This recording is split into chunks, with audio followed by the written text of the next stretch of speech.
विधानसभा के मॉनसून सत्र से पहले सर्वदलीय बैठक बुलाई गई, जिसमें खुद मुख्यमंत्री हेमंत सोरेन और विपक्ष के नेता बाबूलाल मरांडी भी शामिल हुए। स्पीकर कक्ष में जो बैठक थी आहूत इसलिए की जाती है कि सत्र जो है वो शांतिपूर्ण ढंग से चले और सदन यानी लोकतंत्र का जो सर्वोच्च मंदिर है यहां से जन समस्याओं का ज्यादा से ज्यादा समाधान हो सके।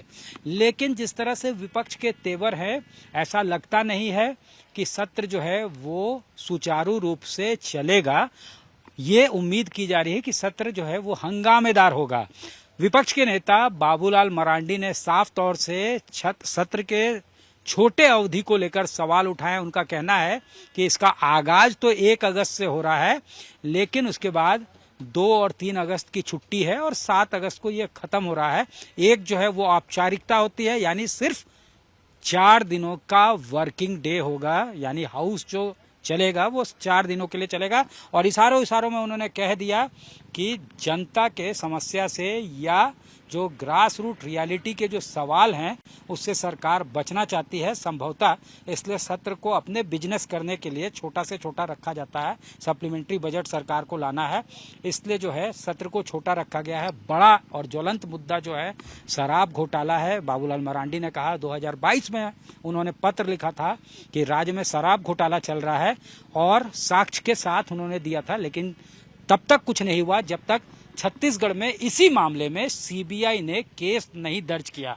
और जैसे सीबीआई केस दर्ज करती है और उसका झारखंड कनेक्शन होता है, वहां का जो सिंडिकेट है उसी को यहाँ पे मार्केटिंग और जो है डिस्ट्रीब्यूशन के लिए इन्वॉल्व किया जाता है, तो उसके बाद जो है फटाफट यहाँ पे भी पी दर्ज किया जाता है। यहाँ पे तत्कालीन जो उत्पाद सचिव होते हैं विनय चौबे, उनके खिलाफ एक ही दिन में एक्शन होती है, उनकी गिरफ्तारी होती है, यानी केस जो है वो एसीबी को ट्रांसफर कर दिया जाता है। तो 2022 से 2025 तक बाबूलाल मरांडी का सवाल है कि क्यों रुका गया। ये तमाम सवाल बाबूलाल मरांडी की तरफ से किए जा रहे हैं। स्कूलों में शिक्षकों की कमी है, इसके अलावा कई मूलभूत जो है सुविधा उसका अभाव है, सड़क हो, बिजली हो, पानी हो, ये तमाम मुद्दे हैं। और बड़ा मुद्दा है भ्रष्टाचार का, जिसको बाबूलाल मरांडी इंकित कर रहे हैं। हालांकि ये कहते हैं कि तमाम मुद्दे विधायक दल का जो बैठक होगा बीजेपी का या विपक्ष का, उसमें तय की जाएगी कि सत्र में कौन कौन से मुद्दे उठाए जाने हैं। लेकिन इशारों में उन्होंने कई मुद्दों पे बातचीत की, जिससे साफ है कि विपक्ष उन मुद्दों को लेकर हंगामा करेगा। इधर हेमंत सोरेन ने साफ तौर से कहा कि हंगामे से कभी कुछ हासिल नहीं हुआ है, ना आगे हासिल होना है। विपक्ष से सहयोग की उम्मीद है। ऐसे में अगर विपक्ष सकारात्मक भूमिका निभाती है तो तमाम सवालों का जवाब देने के लिए सरकार तैयार है और सरकार हर वो मुद्दा जो है जो जनहित से जुड़ा हुआ है उसको एड्रेस करेगी और साथ ही साथ जहां तक समाधान होगा उसको किया जाएगा। सत्रावधि को नहीं देखना चाहिए, ये देखना चाहिए कि आपका इंटेंशन कितना पॉजिटिव है, ये हेमंत सोरेन का कहना है। इसके पहले संसदीय कार्य मंत्री ने भी कहा था कि कई जगह जो ये साफ तौर से समझौता या फिर जो कन्वेंशन होता है विधानसभाओं का, वो पहले भी कन्वेंशन में इस तरह का डिसाइड हुआ कि जो छोटे जहां विधानसभा हैं वहां पे अगर 1 साल में 60 दिन भी सत्र चलता है तो वो सफिशिएंट है। तो ऐसे में सत्रावधि बहुत बड़ा मुद्दा नहीं होना चाहिए। जनहित का मुद्दा कितना उठता है और उसका किस हद तक समाधान होता है, ये एक अहम और सिग्निफिकेंट सवाल रहता है और यही की एलिमेंट रहता है जिस पर पक्ष और विपक्ष दोनों को ध्यान देना चाहिए। ये साफ तौर से हेमंत सोरेन का कहना था। सर, कैसी तैयारी है इस बार मानसून सत्र की? अरे हाथ में नहीं निकल रहा, हथवे नहीं पहुंचेगा, नहीं पहुंचेगा। बारिश के बीच में झारखंड का मॉनसून सत्र आउट हुआ है। माननीय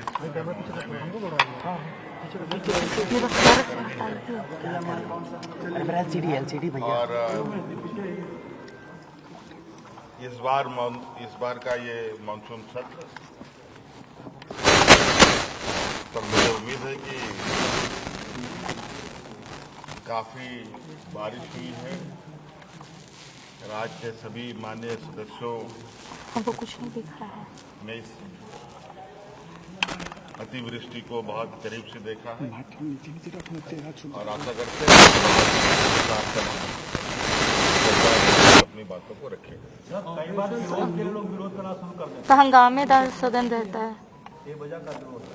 अब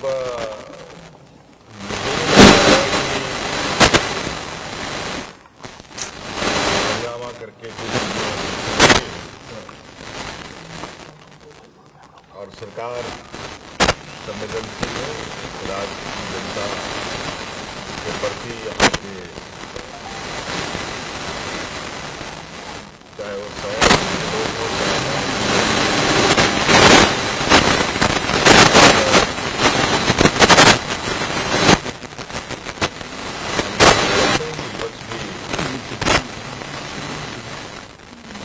सरकार को सहयोग करेंगे। सर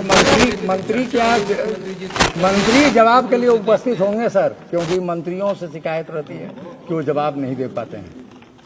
अब 17 हाउस उतरना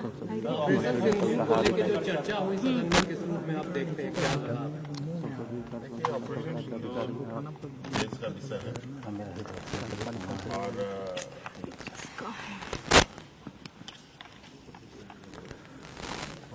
देश के सर्वोच्च मंदिर पर इसकी चर्चा हो रही है, ये अच्छी बात है। तो गुरुजी विपक्ष की क्या भूमिका होगी इस मॉनसून सत्र में?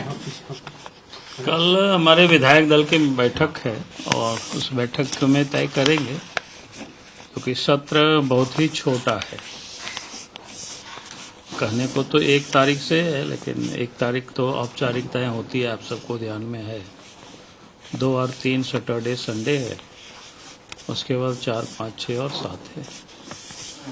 तो कुल मिलाकर के समय बहुत कम है और उसका हम लोग कैसे उपयोग करेंगे, तो कल विधायक दल की मीटिंग होगी। उस मीटिंग में सर मुद्दा कौन सा लगता है जिसपे आप हमारे वही सारे विषय पर जब बैठकें होती है विधायक दल की, तो मुद्दों की तो झारखंड में कोई कमी नहीं है, बहुत सारे मुद्दे हैं। तो आप सब लोग जितना सोच सकते हैं उसमें से वो सारे मुद्दा समाहित हो जाएंगे। कहा जा रहा है कि आप लोगों की तरफ से कहा जा रहा है कि कार्य दिवस कम है, लेकिन हेमंत सोरेन का कहना है कि अगर इसी में ही राज्य हित के मुद्दे उठाए जाएंगे तो शायद ये भी कारगर साबित हो सकता है। देखिए, मैं बार बार कहता हूं कि भाई, एक तो हमने अभी भी कहा कि भाई सत्र बहुत ही कम दिनों का है। सरकार सत्र को आगे बढ़ाने के पक्ष में नहीं है, तो इस कम सत्र को भी किस प्रकार से हम लोग उपयोग करेंगे, तो कल जब हमारी विधायक दल की बैठक होगी तो बाकी हम लोग तय कर लेंगे डिटेल। कार्यपालिका की उदासीनता को लेकर के सवाल उठे हैं। देखिए, कार्यपालिका तो मैंने बार बार कहा है कि भाई, जब से राज्य में हेमंत सोरेन की सरकार बनी है, काम के प्रति सरकार को चिंता कम है, कमाने के प्रति अधिक ध्यान है सरकार की। और इसका आए दिन आप सब लोग देखते होंगे, घटनाएं भी देखते होंगे। आपने देखा होगा कि उनके सचिव उन्हीं ने गिरफ्तार करके अंदर किया है, जबकि हमने 2022 में ही सरकार को पत्र लिखा था कि यहाँ गड़बड़ हो रहा है, इसकी आप जांच करें। लेकिन 2022 से लेकर के उन्होंने पूरा गड़बड़ होने दिया। अगर हम कहें कि माल भी खूब लिया होगा इस समय, नहीं तो फिर जब हमने पूरी पत्र में सब कुछ उल्लेख कर दिया था किन किन कंपनियों को देने के लिए सारे गड़बड़ियां हो रही है, तब भी उन्होंने कोई कार्रवाई नहीं की। और अब जब छत्तीसगढ़ में देखे सीबीआई को केस हैंडओवर कर दिया गया, तो उनको लगा कि कहीं सीबीआई यहाँ तक ना पहुँच जाए, तो फिर केस पूरे के पूरे केस को एसीबी को ट्रांसफर कर दिया। और फिर उनके कभी एकदम करीबी साथी रहे, लोग बोलते हैं दांत कट्टी रोटी उनका संबंध था, और आज वो जेल में है। मुद्दा उठेगा क्या विधानसभा में? मैंने कहा कि विधानसभा में क्या उठेगा नहीं उठेगा, वो हम लोग कल विधानसभा में विधायक दल जब बैठेगी तब फिर हम लोग तय करेंगे। सर, ये विश्वविद्यालय जो संशोधन विधेयक लाया गया है, उसको क्या मानते हैं आप? राज्यपाल के हाथों से पहले डीएसी गई, अब विश्वविद्यालय भी चले जाएंगे। देखिए, पहले तो सरकार के हाथों में जो काम है उसकी स्थिति तो बिल्कुल बद से बदतर है, बल्कि इनको शक्ति का और विकेंद्रीकरण करना चाहिए, लेकिन ये केंद्रीकरण में लगे हुए हैं। अब सामान्य जो विद्यालय आप देखिए, इस बार तो नेत्राहाट विद्यालय का भी जो परिणाम है बहुत खराब आया। हमें लगता है कि नेत्राहाट विद्यालय के इतिहास में पहली बार कुछ ऐसी घटना बनी, इस प्रकार से परिणाम वहाँ आए जो सबके लिए चिंता का विषय है। इसके लिए तो कोई गवर्नर, कोई बाधक नहीं है। आज भी जो प्राइमरी विद्यालयों की स्थिति आप देखेंगे, वहाँ शिक्षक नहीं है। आप सब लोग घूम करके कई विद्यालयों में देख लीजिए, 200-400 बच्चे हैं तो वहाँ 1-2 शिक्षक से काम चल रहा है। तो जहाँ सरकार को काम करना चाहिए, उस काम पर सरकार को कोई रुचि नहीं है। सिर्फ वो राजनीति करती है, कैसे अखबार की सुर्खियों में बने रहे, समाचार में वो बने रहें, इसके लिए सारे काम वो करते रहते हैं। सर, आप कह रहे सरकार, देखिए झारखंड और जो जिसको इंडिया अलायंस करते हैं, उस गठबंधन के बिहार में भी सरकार थी। तो उस समय का मॉडल और आज के झारखंड के मॉडल में कोई अंतर नहीं है। तो लोग वही हैं, तो उसको तो वही मॉडल उनको तो सूट करेगा, इसलिए कोई ये नई बात है नहीं। और मुझे लगता है कि आप लोगों को भी आश्चर्य नहीं करनी चाहिए, क्योंकि स्वाभाविक है कि लोग वही है। जो लोग सत्ता सुख के लिए जो लोग राजनीति करते हैं, परिवार और पैसे के लिए लोग राजनीति करते हैं, तो ये वही सारे लोग हैं। चाहे दिल्ली में लोग बैठे हो इस गठबंधन के, चाहे वो झारखंड में लोग राजनीति बैठे हो या फिर राजनीति करते हो बिहार में, तो ये लोग तो वही हैं। तो सोच भी उन सब की वही है। सर, कुछ क्रेडिट देंगे सरकार को? मैया सम्मान योजना को वर्ल्ड बैंक ने सराहा है। नहीं, मैंने कहा कि मैया सम्मान योजना जहां होने दिया, लेकिन आज भी ढेर सारे महिलाएं छूटी हुई है। और तो और जो विकलांग और वृद्धा को जो पेंशन मिलना चाहिए, जो सबसे जरूरी है, उनकी कई एक महीनों से उन महिलाओं को पेंशन नहीं मिला है। कल ही एक बच्ची आई थी मेरे पास जो विकलांग है, पिछले साल उनको अक्टूबर में मिला था, अक्टूबर के बाद नवंबर से लेकर के अभी तक, वो बोकारो की बच्ची थी जहां से हेमंत सोरेन भी आते हैं। तो ये आप समझ सकते हो हालत क्या है। मैया योजना में भी जिन लोगों को पिछले बार मिला, तो कई लोगों को इस बार नहीं मिला।